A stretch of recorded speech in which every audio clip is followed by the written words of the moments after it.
PEGI 18.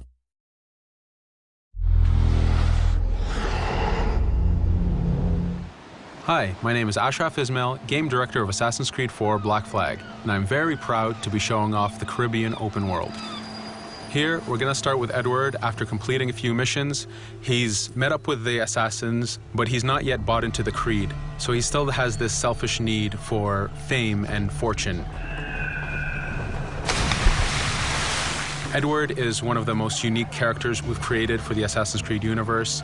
He is a man who is still trying to figure out who he is in life and what he wants to get out of it. At this point in the story, he still wants that fame, so one way to get it is to complete these assassination contracts. This is a way to make money and to gain a bit of notoriety. So here we go. We have 2 targets to take out, 2 Templar brothers. So we're going to accept the contract, and the world map is going to show us where this contract takes place. So we see here that the contract is actually very close to us. It starts in the village we're in, but as we zoom out, we want to show you the world that we have. Many locations, over 50 locations, centered by Cuba, the Bahamas, and Florida up north. This is a massive world. There's a lot to find and do in this Caribbean Sea. But now we'll get back to the Fisherman Village and go after our targets. The Fisherman Village, it's one type of location in this world. It's really here as a convenience to the player. This is where you can start missions, where you can shop to upgrade Edward and the Jackdaw itself. It's really about the mood and the ambiance of the Caribbean Sea. In the distance, we have a tavern that we're approaching. Taverns are places where you can hire crew, play mini games, drink if you wish. But for now, we're going to focus on the targets and take them out.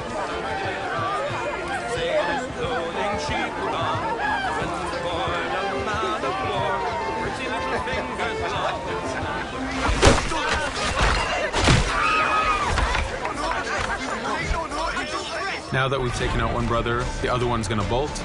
Just like classic ACs, we can chase him down and take him out that way, but there's many ways to complete this contract. We can use the new free aim system to shoot him this way, to eliminate him that way. We can jump onto the ship and take him out with his crew, but instead we're going to let him escape into the sea and follow him with the Jackdaw. This is your ship. This is the second main character of the game. You're going to have to customize and upgrade the ship as you go on this journey with Edward.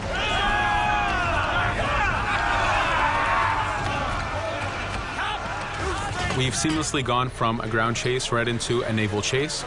We could destroy the ship and complete the contract that way, but instead, using the spyglass, we can see that he's carrying a lot of rum. Rum is important in the economy system. It's one way of making a lot of money if you sell it properly. So instead of destroying the ship, we're going to plunder that ship. Fire! Here you can see the upgrades that we've made into the naval combat. Using the front cannons, you can shoot chain shots to slow down the ship. Using the new round shot mechanic of trajectory aiming, you can aim for the hull and do a lot of damage this way. This specific enemy is what we call a frigate. Frigates are the type of ships that you need to destroy as fast as you can, because the longer the fight lasts, the more damage they're capable of doing. We have other enemy types like the Charger or the Man of War. The Man of War is a massive ship capable of carrying over 100 cannons. These are ships that you really need to upgrade to be able to face. But now that this frigate has been demasted, we can start the boarding. Boarding, it's very important. You are a pirate. This is how you gain cargo. This is how you take on ships. So here we can start the boarding from any orientation or angle we wish. The distance even matters.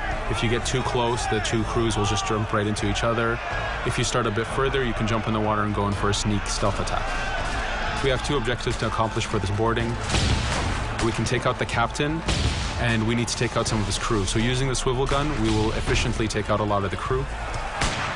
And now we'll go for the captain using Edward's navigation abilities. Here, again, using the new free aim system, we have a dangerous enemy on the other side taking out our crew. We can easily take him out with a headshot. So what we see here is that 2 ships have come together to create this 3D environment where, using your assassin abilities to navigate, to be stealthy, you can take the advantage and get the kill by surprise. Now that we've taken out the captain, we still need to take out a few of the crew members to complete this boarding. Now that we've plundered the ship, we're going to gain that rum that we saw earlier, but we're also going to gain ammo and crew members and some gold. With every boarding, there's 3 options that you can do with that ship. You can gain crew members, you can send the ship to your fleet if you wish, or you can salvage a ship to repair the Jackdaw if you took too much damage in the fight. In this case, since we did well, we're going to send the ship to our fleet. Now that we're back in the Caribbean Sea, we needed to make sure that every minute something is being advertised to the player, something new for the player to do. In this case, we have this uncharted location. These are what we call playas. We have over 75 of these in the Caribbean world. Every playa has something very important for the player to find, something that will help in upgrading Edward or the Jackdaw. So it's in your advantage to explore these locations.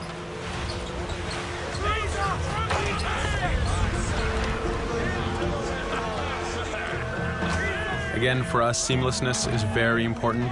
We needed to be able to explore this Caribbean world without having too much interruption in the action. So being able to just let go of the wheel anywhere we want, jump into the water, and swim over to that location. This is very important for the mood and the immersiveness of this Caribbean open world. Here, as we get on the playa, in the distance we can see that there's a faction battle, but closer to us we can see that there's this poor drunken sailor who's passed away. But being a pirate, of course, we're going to loot his body and see what he has for us.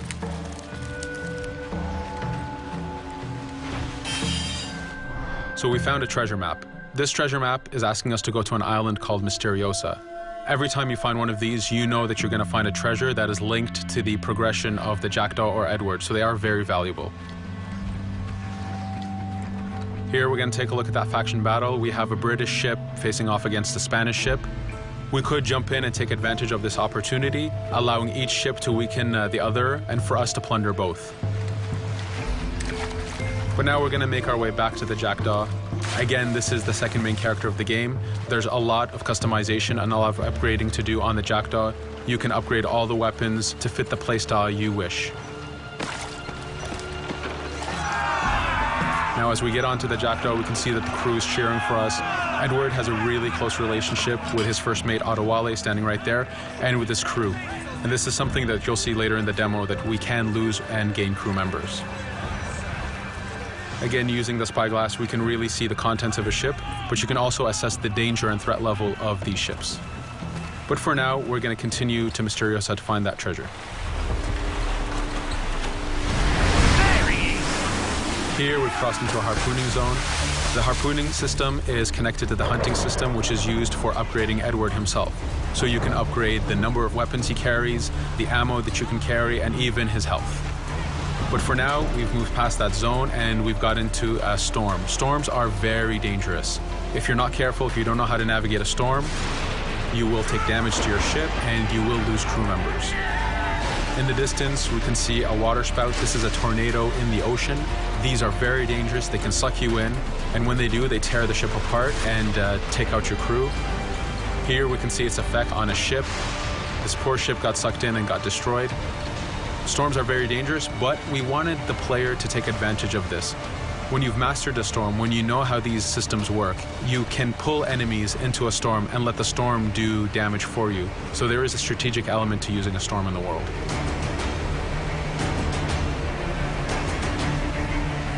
Here we can see that the storm is dying down a bit, but there's still this torrential downpour. It was very important for us to get the real mood of and atmosphere of the Caribbean in the weather cycles and in the daytime cycles.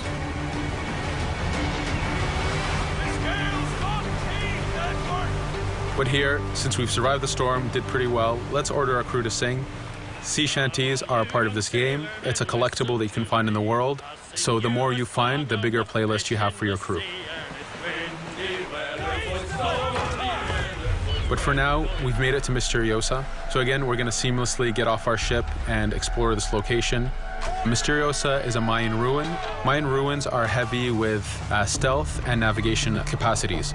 There's a lot of treasures and hidden discoveries to be found in these locations.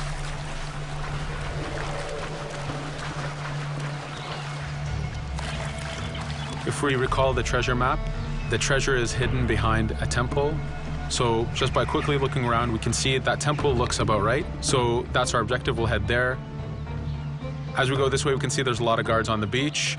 We could go in and fight them if we wish to, but to show off that this is a mini open world, we're going to try to find a different route to get to our objective. Here, we've seen a guard. We don't want to alert him. We don't want to alert the guards on the beach, so we're going to use our stealth ability to take him out silently.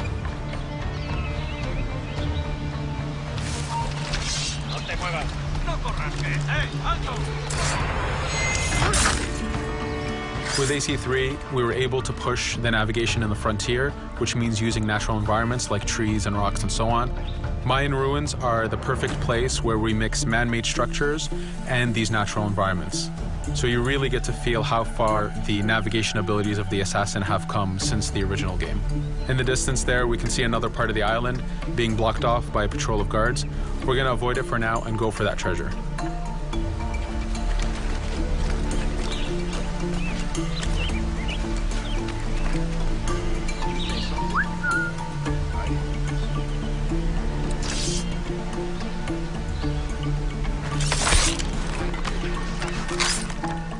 It's important for us to be able to give the players new tools, specifically for stealth. In this case, we have the blowpipe. Using the berserk darts, you make your enemies go crazy. Effectively, this means that they'll attack anything and everything in sight, including their own friends, animals, or Edward if he was in the way. So you do have to be careful with how you use it. But now that we've caused a distraction, if we happen to fall down there, at least there's already a bit of damage done for us. But using our navigation skills, we're able to get past that area without any trouble.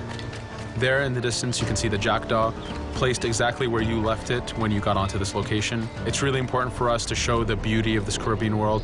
The Caribbean has some amazing vistas, and we pushed ourselves to replicate this in the game.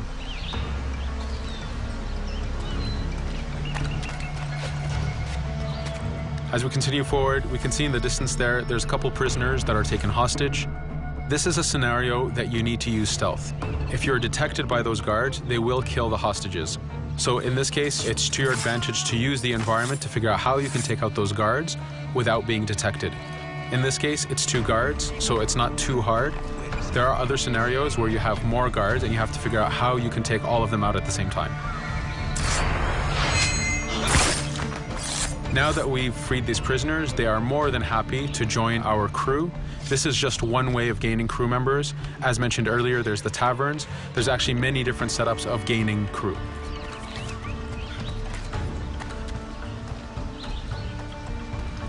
Here, we're going to go back to the treasure map.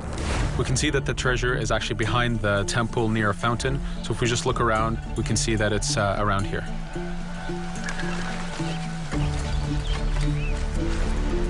Now that we've found the treasure, what we've actually found is a blueprint. Blueprints are incredibly valuable for the upgrading of the jackdaw. This is how you can upgrade the biggest and most devastating upgrades of the ship. So here we're approaching a reach high point. Just like classic ACs, synchronizing with the reach high point reveals the contents of a location and the map itself. But as an added feature, because this game world is so huge, there are many different locations, this also becomes a fast travel point. So now you can, by synchronizing, now you can come back here anytime you wish to collect those treasures that we passed up a bit earlier. Here we've reached the end of the demo. This was a tease of the open world that we have. We're very excited to be able to show off this game and to let you play it very soon. Thank you for joining us.